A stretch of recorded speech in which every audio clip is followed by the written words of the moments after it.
What's up mga ka-Big Bites? Poy Aram tuloy sa Hinebra, Scotty mismo ang kumausap. Pero bago ka sana magpatuloy sa panunood ay huwag mong kalimutang mag-subscribe sa aking YouTube channel. Isang mabilis na update tungkol kay Paul Lee. Maraming lumalabas na balita na posibleng i-trade siya ng Magnolia.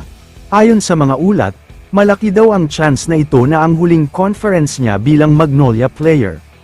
Napansin din ng fans ang pagtanggap niya sa alok na maging bahagi ng coaching staff, na tila indikasyon na malapit na ang pagtatapos ng kanyang career, lalo na't hindi na gaanong maganda ang performance niya sa kada laban.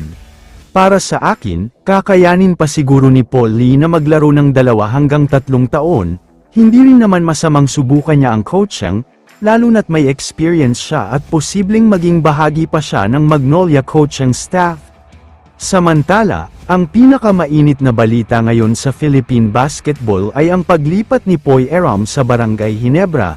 Ayon sa mga reliable sources, mukhang siguradong mangyayari na talaga ang paglipat niya.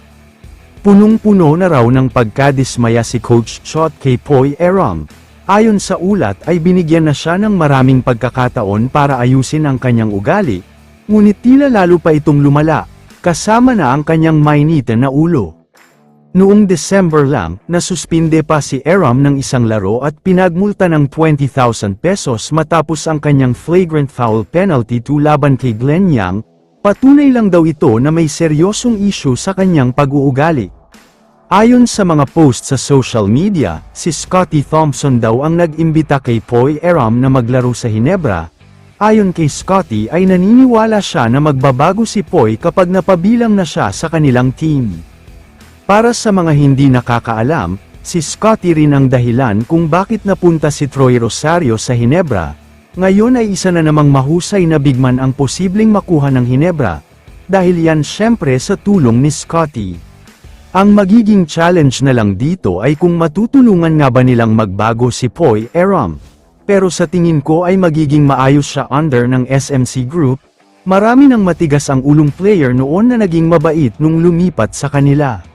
Nandyan din naman si Boss Al para magbigay gabay, at sinabi niyang okay lang kumuha ng player tulad ni Poy, basta't maging maayos lang sana ang ugali niya. Kaya sobrang exciting pa rin talaga ito para sa Hinebra. Kaya naman kung kayo ang tatanungin, ano ang masasabi niyo sa paglipat ni Aram? I-comment mo naman ang opinion mo tungkol sa tanong na ito. Dito na muna nagtatapos ang video na ito. Maraming salamat sa panunood mga ka-Big Bites. God bless sa inyong lahat.